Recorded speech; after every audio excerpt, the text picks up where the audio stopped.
week. From a historic bill signing to a 5-hour marathon hearing, Week 3 at the Roundhouse was nothing short of monumental. I'm Lucas, I am your host from Progress Now, New Mexico, and if you've been feeling the momentum build, you are not alone. This is your recap of the week where New Mexico didn't just pass bills, we made a statement. Let's start with the biggest victory, the journey of HB 9. The Immigrant Safety Act reached its triumphant conclusion this week after clearing the Senate Judiciary Committee and a tense 3-hour floor debate. The Senate did pass HB 9 and sent it straight to the governor's desk, and she did not wait. On Wednesday, Governor Michelle Lujan Grisham signed HB 9 into law. Let that sink in, New Mexico. We have banned ICE private prisons and the harmful 287G program. As one supporter put it, we are leading the nation, not by building walls, but by building each other up. This win is a testament to every call, every email, and every brave testimony. You did this, New Mexico. You did this. Amazing. But the marathon battles weren't over, and they still aren't. The fight for SB 18, the Clear Horizons Act, hit a critical point this past week. After being rolled for weeks, it did finally have its hearing in Senate Conservation. What a hearing it was. A 5-hour saga of expert testimony and public comment. In the end, it passed by a single vote, 5-4. The fight continued over the weekend as SB 18 was taken up in the Senate Tax Committee. And while it wasn't as long of a ruckus, it was nonetheless a slog of a hearing with some of the same tired talking points from oil and gas executives and lobbyists wringing their hands over lost revenue, while literal children begged the committee to pass the bill so they could grow up in New Mexico with clean air and water. Thankfully, common sense prevailed and SB 18 was advanced to a full Senate hearing probably sometime this week. Please keep calling your senators. Please, please, please. Call your senator, ask them to support SB 18. Moving into some of the jaw droppers for the week, and there are some doozies. Let's take a look here. First of all, okay, you already know who this is going to include. There was a bill to investigate the forced sterilization of Indigenous women, which is a brutal chapter in our state's history, and that was up in committee. And of course, Representative John Block stood up and said that he supported the investigation, but he took issue with the term reproductive justice. He played the I have an Indigenous grandma card out of nowhere. Okay. He threatened to vote no over the 2 words reproductive justice. Thankfully, the bill's sponsor, Representative Roybal Caballero, stood firm and said the power to tell this story belongs to the survivors. That's right. The bill passed 7-1. Some priorities from Block, huh? And look, let's go ahead and get the taste out of that one out of our mouth. Please listen to this amazing testimony from Senator Nava during the vote on HB 9. It's so good. As someone who deeply understands what happens when public policy determines whether a family lives in stability or fear, having been the only former undocumented person serving in this legislative body, my perspective is not theoretical. It is informed by lived experience, by public safety outcomes, and by years of watching which policies actually keep communities safe and which ones do not. HB 9 is not an ideological bill. It is a public safety bill. Because when fear governs people's lives, communities become less safe. This is not an opinion. It is an established fact. Victims do not report crimes. Witnesses do not cooperate. People avoid hospitals, schools, and courts. Law enforcement loses the trust it depends on to do its job effectively. HB 9 draws a clear, lawful, and responsible boundary. It prevents state and local governments from entering into agreements to detain people for civil immigration violations. It prohibits the use of public land and public facilities for immigration detention. And it ensures federal agencies cannot bypass transparency or accountability by operating through local governments. Federal civil detention contracts are not stable economic development. They are politically volatile. HB 9 does not abandon these counties. It protects them from long-term dependence on an unstable system that trades short-term revenue for long-term risk. If we're serious about jobs and rural economic stability, Mr. President, we should be investing in healthcare, infrastructure, behavioral health, housing, and genuine public safety sectors that create durable community-rooted employment. This bill is not about a special treatment. It is about basic human dignity, respect for one another, and the responsibility of the government to avoid policies that intentionally produce fear. We are living in a dangerous national moment.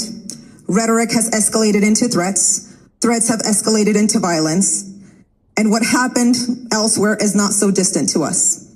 So, Mr. President and colleagues, at the end of the day, this vote comes to a simple question. What actually keeps New Mexico safe? And there's data from the Department of Justice that tells us that public safety depends on trust.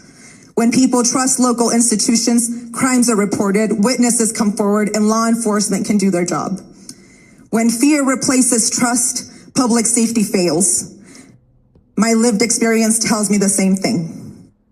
HB 9 chooses safety over fear, stability over chaos, and responsibility over political theater. And for many of us, it also reflects the values that we hold deeply. This bill does not weaken New Mexico, it strengthens it. It does not divide our communities, it protects them. And it does not abandon public safety, it restores it. Leadership is not about amplifying fear, it is about preventing harm. For the safety of our communities, the dignity of our institutions, and the values that we claim to uphold, I urge my colleagues to vote yes on HB 9. Oh, so good. Okay, here we go. Finally, in what we're calling poetic justice, HB 157, the Misleading Pregnancy and Parenting Resource Website Bill, it got rolled again. In a session where we're protecting families, a bill built on lies just can't seem to find its footing. And before we move into some of the other final updates, I did this deep dive interview into some of the so-called public safety bills, the good ones and the bad ones, and where they're at in the legislature. So please enjoy this interview I did with our executive director here at Progress Now New Mexico, Alyssa Barnes. Hey, welcome back. Today we're joined by our executive director here at Progress Now New Mexico, Alyssa Barnes. Welcome, Alyssa.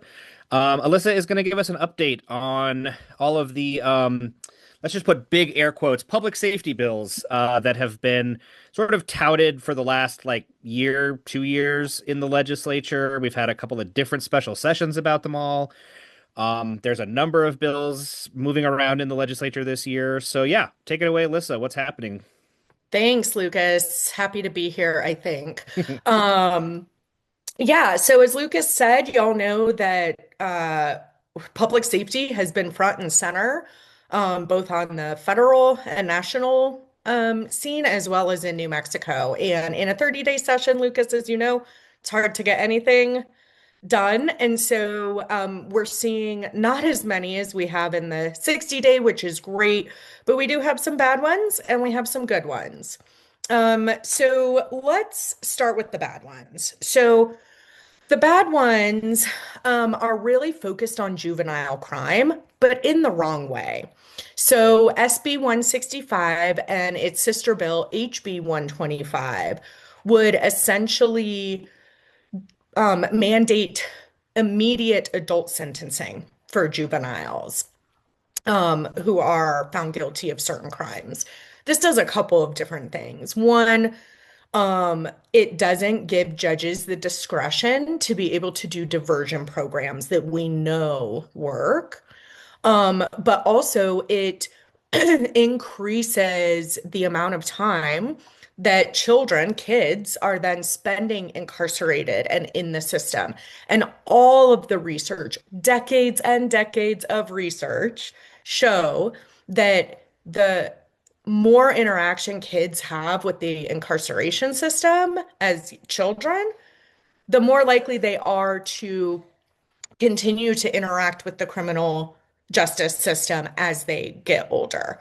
What research shows is that diversion programs and support programs are what actually rehabilitate.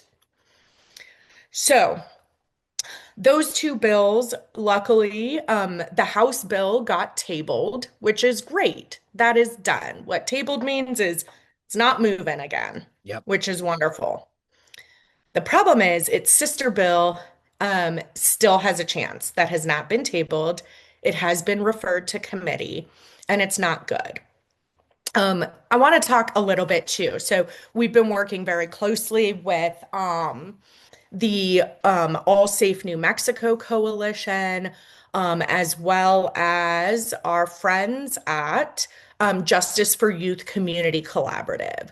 And while they've been working to get these bills tabled because they know firsthand what incarceration does to kids and what the research shows.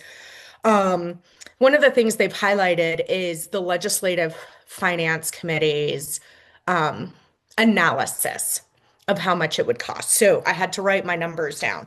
So to incarcerate a child, it costs $345,000 a year, whereas community supervision programs and prevention programming combined only costs 16,000 a year. So we have this huge cost difference and research that shows incarceration traumatizes children and that community supervision and prevention programs actually rehabilitate. So why on earth, especially with our fiscally conservative legislators, are we even considering adult sentencing? Yeah, on both sides of the aisle. Let's just mention that. Yeah. Correct, correct. Um, so we are hoping that that sister bill, SB 165, will not make it through. Now, there are a couple of good bills that are going through. We heard this morning very excitedly that this is a memorial, not a bill. Lucas, can you tell us the difference? Because I can't remember half the time. Yeah, so, bills are effectively laws, and if they pass and then are signed, they go into the law books and they become law that can then be referenced in legal proceedings from here on out. Yeah, so memorials and resolutions are usually passed either as sort of symbolic gestures or to authorize the legislature and certain government agencies to spend money in the pursuit of something that isn't a law. So in many cases, you'll see like studies that are passed as memorials or resolutions, declaring days, things like that. Those are always resolutions. But memorials, they are very effective because they can set aside money legislatively, because that is the power of, the power of the purse rests with the legislature. And so it allows the state to then spend money to conduct studies or analyze the performance of things that have become law sometimes, so that the legislature in the future has better information. Great. So that is exactly what this memorial does. So the one that passed this morning is Senate Memorial 21. And what this memorial will do, it goes on to Senate Health next, and hopefully all the way through the whole legislative system. What it will do is it will allocate some funds to study what are called opioid prevention centers. So let's take a quick step back and we remember that the National Guard was deployed to northern New Mexico specifically because of drug use, drug addiction, and crime. And opioid prevention centers is one of we're going to talk about research again, is one of the well-researched ways to keep people safe and to move them towards recovery. And so this memorial just passed its first committee this morning, and it would essentially study that. It would study the research. It would study all the different components of how that having opioid prevention centers would work in New Mexico. So we're really excited about that. There are three other bills that are good. One of the ones that we're really excited about but has not been printed yet is HB 5. That would expand community-based supports and diversion opportunities for youth. So instead of doing that additional incarceration, which we know, again, from the research causes trauma, costs a lot of money, and keeps kids within the criminal system. Yeah. This would expand community-based supports and diversion opportunities that we know work. So we're hoping that we'll get a printing and then move through swiftly. The other two, there's Senate Bill 180, which would change some of the invasive things that happen to youth in detention. And what SB 180 would do would limit strip searches and would ban cameras in showers and bathrooms. Both those things add additional trauma when they're happening. And so we are hoping that SB 180 gets heard soon. It has a referral, but has not been heard in its first committee. Yeah, and I And think then they'll, oh, sorry. oh, I just please. yeah, no, just real quick. I just wanted to like emphasize this that like it's wild that's not already law. It's wild that we have a system in place that allows for um people that are under the age of 18 to be filmed in bathrooms and showers and strip searched by adults regardless of whether or not they're a part of the carceral system. Like that's wild. Yeah, agreed. Thank you Okay. for putting that additional exclamation point on Yeah. it. The last one that we're looking at is another memorial. It's Senate Memorial 20. And that would specifically create a youth violence task force to really study community developed solutions. And so things are sitting mostly. The good ones and the bad ones. We're okay with the bad ones sitting. Obviously, we want the good ones to move. And I just want to, I want to take a minute because we've talked so much about public safety over the past 2 years. We've had special sessions, we've had disagreements in the legislature about what constitutes public safety. And I remember in college, a very long time ago now, that even then, even 20 years ago, when I was in school and taking sociology courses, the research showed that incarceration most often led to continued incarceration. So if we're talking about real public safety, there's 20, probably more years worth of research on what programs really work. And so my mind is just blown that every time we talk about public safety in a special session or a regular session, that we're talking about increased incarceration because we know that doesn't work. And in this case, we're talking about kids, like children. And Lucas, you and I both have children. And I have to say, if one of my kids got caught up in doing something really not good that ended up with them being arrested, man, I would want to engage in every type of diversion and support program possible so that they could rehabilitate and become productive members of society. The idea of throwing my kids in a cell, having automatic adult sentencing, like that ends life. Yeah. Yeah. Yeah, no, it's true. I don't talk about this a lot, but I have I grew up with a family member who'd been incarcerated as a young person and um wound up spending his whole life in prison. What we know happens is you get you get no chance to live life, and he did not make it outside of prison more than 3 years. And that's something that obviously shaped my life quite a bit, and I it's never far from my mind um, when I think about these kinds of things. And so, these issues, um, they all, everybody is somebody's, kid, brother, mom, dad, and those that shouldn't necessarily be the only reason that we do these things, but it is true. And at the end of the day, it's not just that, these people are our family. It's that as a culture, as a society, as a state, Mexico is a place that values second chances and fairness, and we know that our families lead the way in those things, and we've seen it over and over and over again in the way policy has been passed in this state for the last 10 years. And I think that, we've continued to see the legislature sort of stand up to the rhetoric of some on the far right, and unfortunately sometimes the governor when it comes to these like quote unquote tough on crime policies. So let's hope they can keep that going for the remaining couple of weeks they have left at the Roundhouse this year, huh? Yeah. Yeah. Okay, well, thanks so much for those updates. We will keep you posted in our daily recaps if any of those public safety bills move or don't move.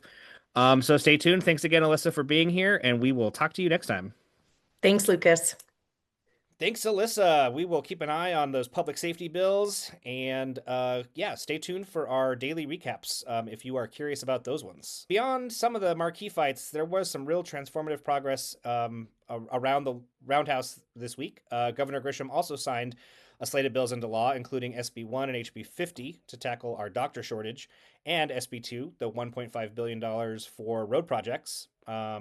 SB 41 passed committee unanimously. It removes the statute of limitation for serious sex crimes because, as we said, justice doesn't have an expiration date. Senate Memorial 14, which is the memorial that acknowledges the forced sterilization of Indigenous women and women of color, did pass the Senate, and so that's amazing and is a crucial first step in truth and healing for our state. SB 40, the Driver Privacy and Safety Act, narrowly passed its committee 6-4. Just a reminder, your car's data shouldn't be for sale. And finally, the $11 billion state budget finally passed the House and is now headed to Senate Finance this week for debate. So, what is the takeaway from week 3? Change is possible. It's never easy. It takes 5-hour hearings. It requires changing hearts and minds. It demands calling out obstruction over 2 words. And it results in historic laws that protect our neighbors and our future.